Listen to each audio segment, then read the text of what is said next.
I am not dead.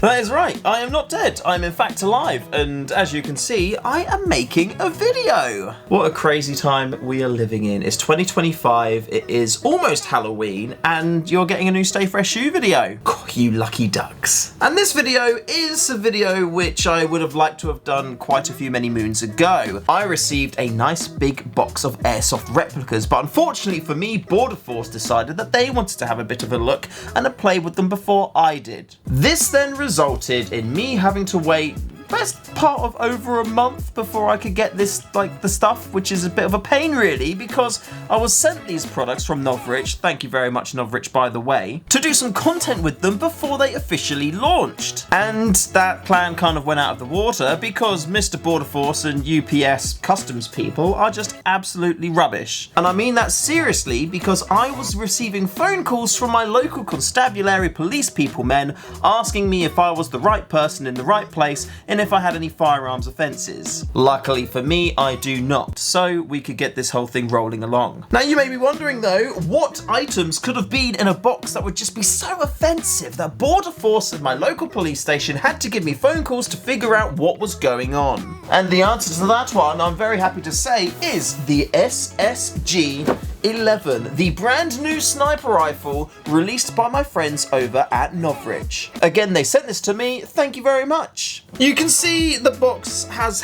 seen better days with a bit of damage here, and there's also the famous little bits of Border Force tape that they put on there to try and keep the box together after they've put their greedy little mitts through it. But lucky for me, it sounds like they did leave the rifle inside, so I can have a bit of a look through and show you exactly what you get in the box. And just looking on the back, it looks like there's some damage on the back here too, so fingers crossed the rifle made it in one piece.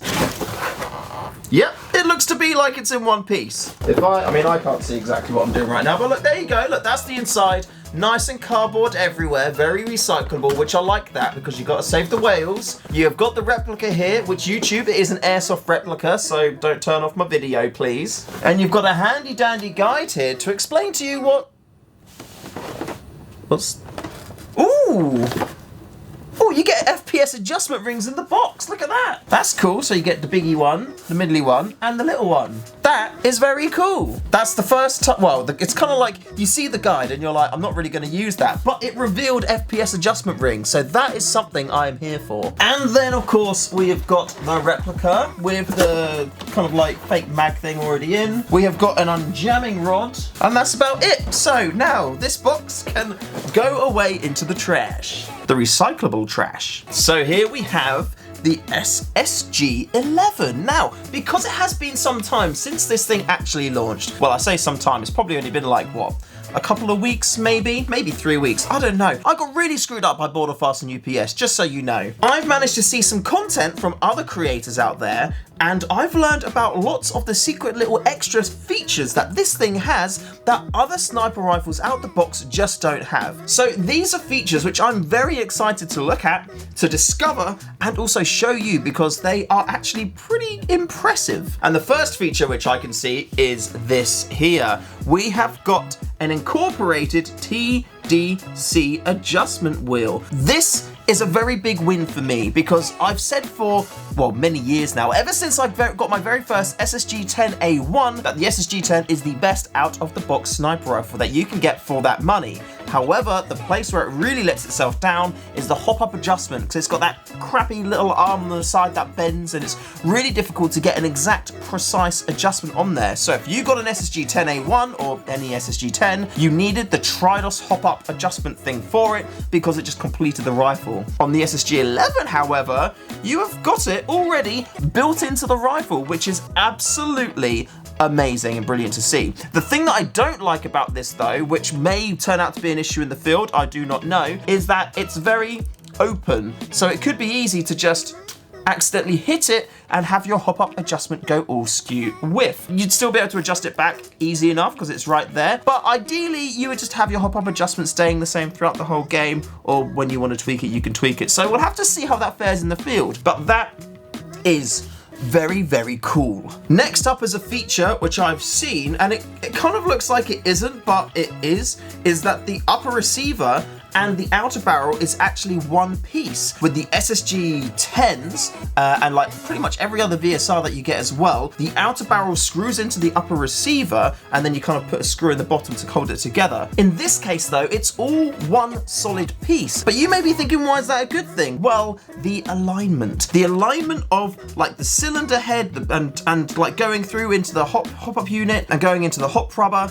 Because this is all one piece, there's not going to be any bending or twisting around, which you can get in ones where you've got two different pieces that have to screw together. So that means you should be seeing really much more consistency when you're using this type of sniper rifle. I believe you can get third-party, like one-piece upper receiver, outer barrel bits like out there for VSRs. Not really something I've looked into, because it was only until the SSG11 came out that I found out that was actually a thing. The fact that you get this out of the box when usually I believe it's like a 70 to 100 euro, if not more, like upgrade, is pretty darn swanky. Moving on, you've got your Picatinny rail on the top as normal, which, you know, looks perfectly fine. You've got your bolt handle, which on this one, I'm not really that much of a fan of. I don't really like this. It feels like it's kind of like a, I don't know, unfinished design. I'm not a big fan of that. I don't know how I sit and feel about the stock. They did go for like a futuristic-y type stock on it,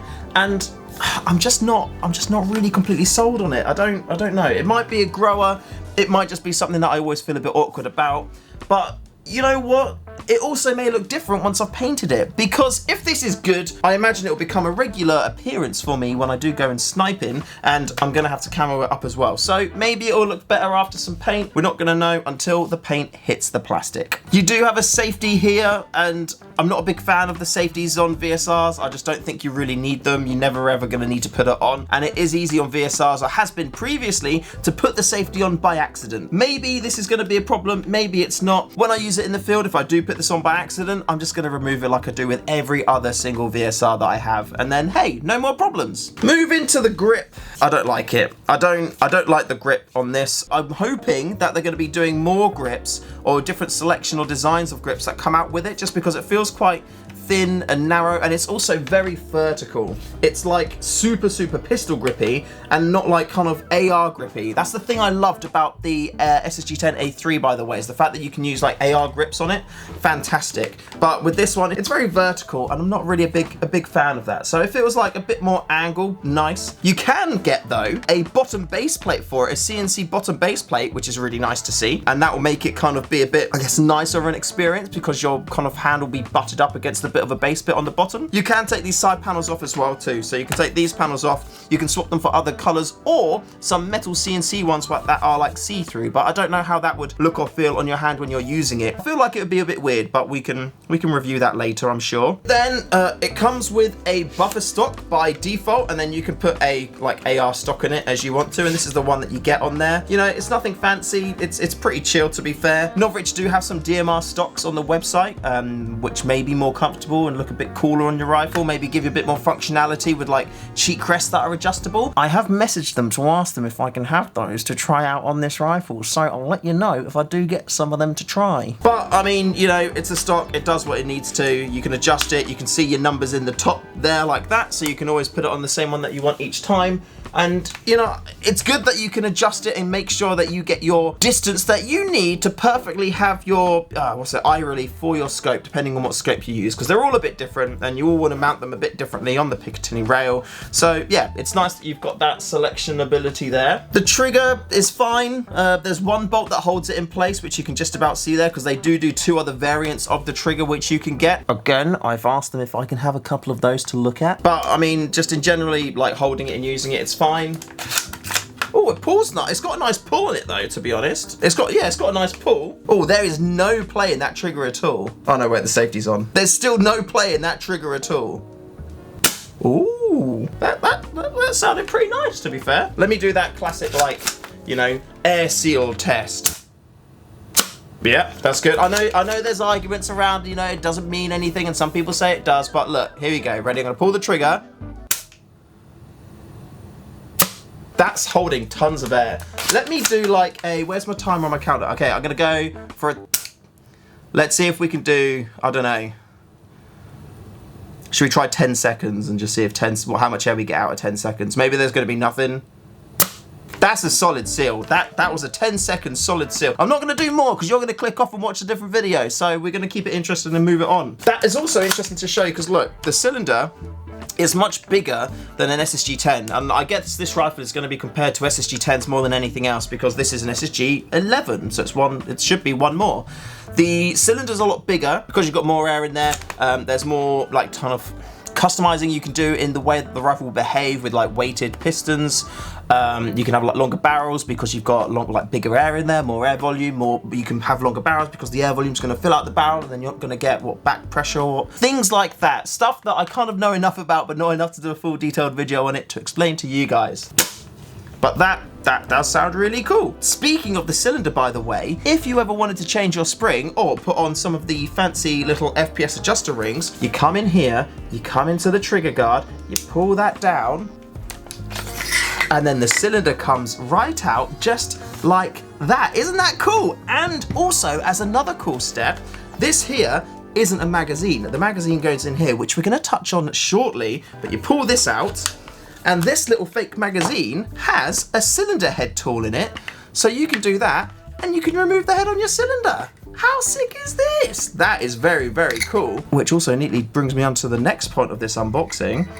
This has got a fully threaded weighted piston inside. Of course, there's no weights on it at the minute. You do have to buy the piston weight packs separately, so you can put the weights on here, but it comes with the threaded jobby there. That's very cool, the fact that it comes with it in there already. And if you don't want to use it, you don't have to worry about it, but if you do want to get the weighted pack, then you can just put it on straight away. That is very cool. There is also, on the back here, which I'm going to have to rebuild everything to show you, there is a fire indicator, or a cocking indicator to let you know if the rifle is cocked or not. We had that on the SSG96s as a feature. Sometimes when you're running around, you want to know if the rifle is cocked or not, because sometimes you do forget if it has done. So with this one here, we go up, we cock it like that, and then you can see we've got this little red mark coming out the back of the rifle, and if we pull the trigger, it goes in. So now you know the rifle isn't cocked. So if you're training your sights on someone, you can just pull it down and you're like, oh damn, I'm not cocked, instead of getting that perfect shot, pulling the trigger, and then nothing happens, which, you know, does happen to me sometimes, but hopefully not anymore. You then do have a few like QD places on here. You got a QD slingshot bit here. Is that the only one? Okay, so you've got one QD thing on there, which is here. It's very easy as well, so I see, or so I'm told, to change this to left-hand pull should you want to. You'd remove that pulls out, and then you can flip the cocking thing over and then put this on that side, so you get a QD on this side instead, and now your rifle's left-handed, which is very cool. But the other interesting thing that they've done a new type of magazine. This here has got a few different features on it. First of all, it is a high cap mag for VSRs. This is a 58 round magazine. I believe the Action Army ones are 50 rounds, although you may need to correct me if I'm wrong in the comments, but this one is 58 rounds, and it's also got a few different features built in. There's also a high cap full thrust type of magazine, which I'm not going to spend too much time talking to you about, but they've got this hole in here, this bit here, so you can test what size BBs you're using, which for pretty much everybody not using full thrust, it doesn't really matter, so you don't have to worry about that. But this hole here is worth worrying about, because this allows you to put a bit of string through your mag and put a little pull on it if you want to make it easier to get your mags in and out of the replica, which is really handy. But the way that they've designed this is the mag catch is completely independent of the stock, so you could remove the stock entirely, and the magazine, this block here, stays attached, and the magazine just stays attached to the outer barrel purely by this block and the outer barrel itself. So you shouldn't need any reason to, look, it just pops out. You shouldn't need to use the string, but I guess if you're using this with a rifle where it doesn't just pop out like that, the string's going to be coming in quite useful, instead of having to like drill your own hole and hopefully not messing up your mags. They've thought about this. The developers at Novritsch are actually pretty darn clever. And you know what? I think that is about it. Without trying to, you know, get really into the weeds and taking the, you know, hop unit out and all that stuff, which I'm certainly not going to be doing in this when this is just an unboxing video. This looks very promising. The fact that it's so easy to maintain the rifle, get the cylinder out when you want to make tweaks, because when you're tweaking your rifle or when you're tuning it the first time, it's so annoying on like SSG10s how you need to take like the stock off, everything apart, do your little adjustment, put it all back together again, stock on too. Whereas with this, you don't have to do any of that, because you can literally just pull that down and then your cylinder comes out, you can make your adjustments and then test it straight away. So that is just absolutely amazing in its own right. The fact that it's got the TDC on there like already saves you like 40, 50 euros depending on how much Trials is charging for them now, because it comes in already. And the one piece like upper receiver and outer barrel is just chef's kiss. Like, you're not going to have any alignment issues, or you shouldn't have any alignment issues, because everything's already going to be aligned anyway. So that is very cool to see. Very impressed, very happy with that. I'm going to do a few other videos on the SSG11. I'm going to be taking it out for a game day, which I'm really excited about. Really excited to put this through its paces. And you know what? Got another one as well, which I'm going to do as a full-on sick built one, to show you what you can really turn this rifle into should you want to. So you're not going to want to miss that. So hit that subscribe button, hit the notification bell, turn all of that on, and hit me up in the comments to let me know if you're excited to see what the SSG11 can do out in the field. Also, thank you for watching this video. I know it's been a while since I've done one, but I appreciate you being here, and yeah, it's very nice of you. So thank you very much. I love you, and as always, stay fresh.